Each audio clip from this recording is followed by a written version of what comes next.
നമ്മളിന്ന് കോഴിക്കോടുള്ള ഒരു അതിമനോഹരമായ ഒരു ക്ഷേത്രമാണ് പരിചയപ്പെടാൻ പോകുന്നത്. മേൽപ്പഴനി ക്ഷേത്രം.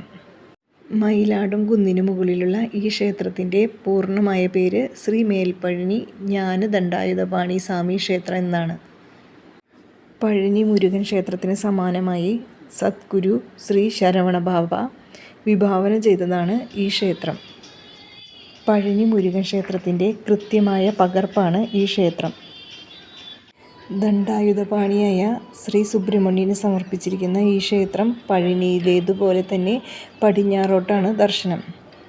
ഈ ക്ഷേത്രത്തിലെത്തുമ്പോൾ നമുക്ക് പഴനിമലയിലെത്തിയ ഒരു ഫീലിങ്സാണ് ഉണ്ടാവുക. തമിഴ് ശൈലിയുള്ള പാട്ടുകളും പഴനിയിലേതുപോലുള്ള ഗോപുരങ്ങളും എല്ലാം കൂടി ഒരു ശാന്തസുന്ദരമായ അന്തരീക്ഷം. ക്ഷേത്രം രാവിലെ 6 മണിക്ക് തുറന്ന് 12:30 വരെയും പിന്നീട് വൈകിട്ട് 5 മണിക്ക് തുറന്ന് 8:30 വരെയുമാണ് സമയം. രാവിലെ മുതൽ വൈകുന്നേരം വരെ ഭഗവാനെ പല അലങ്കാരത്തിൽ നമുക്ക് കാണാനായിട്ട് സാധിക്കും. രാവിലെ വിശ്വരൂപ ദർശനമാണുള്ളത്.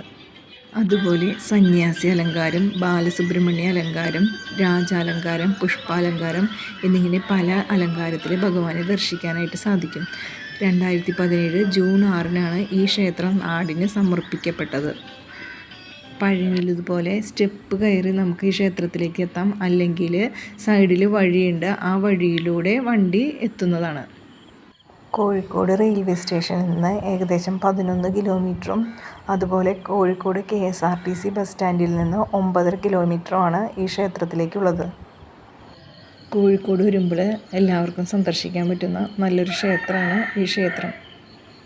സുബ്രഹ്മണ്യ സ്വാമിയെ പ്രാർത്ഥിച്ചാൽ ദീർഘായുസ്, വിദ്യ, സദ്ഗുണങ്ങളുള്ള സന്താനങ്ങളുണ്ടാവുക, സന്താനത്തിൻ്റെ സ്നേഹം ലഭിക്കുക, കുഞ്ഞുങ്ങൾക്ക് ശ്രേയസ് ഉണ്ടാവുക, രോഗങ്ങൾ മാറാനൊക്കെ നല്ലതാണ്.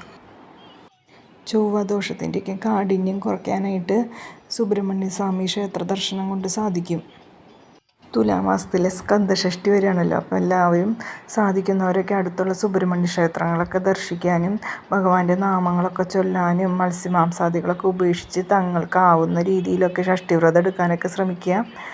6 ഷഷ്ഠിക്ക് തുല്യമാണ് ഒരു സ്കന്ദഷഷ്ഠി.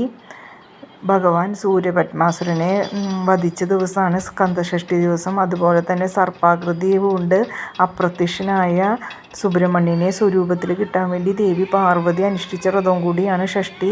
ദേവി ഒന്ന് 108 ഷഷ്ഠി വ്രതമാണ് എടുത്തത്. അത്രയേറെ മഹാത്മ്യമുള്ളതാണ് ഷഷ്ഠി. പിന്നെ കോഴിക്കോട് വരുമ്പോൾ എല്ലാവരും മറക്കാതെ ഈ മയിലാടുംകുന്നിലുള്ള ഈ സുബ്രഹ്മണ്യ സ്വാമി ക്ഷേത്രം ദർശനം ചെയ്യാനായിട്ട് ശ്രദ്ധിക്കുക. അത്രയും ശാന്തസുന്ദരമായ അന്തരീക്ഷത്തിൽ നല്ല ഭംഗിയുള്ള ഒരു ക്ഷേത്രമാണ് ഈ ക്ഷേത്രം. എല്ലാവർക്കും സുബ്രഹ്മണ്യ സ്വാമിയുടെ അനുഗ്രഹം ഉണ്ടാവട്ടെ. ഇതുപോലുള്ള വീഡിയോകളായിട്ട് ഇനിയും കാണാം. അതിനായിട്ട് സബ്സ്ക്രൈബ് ചെയ്യും.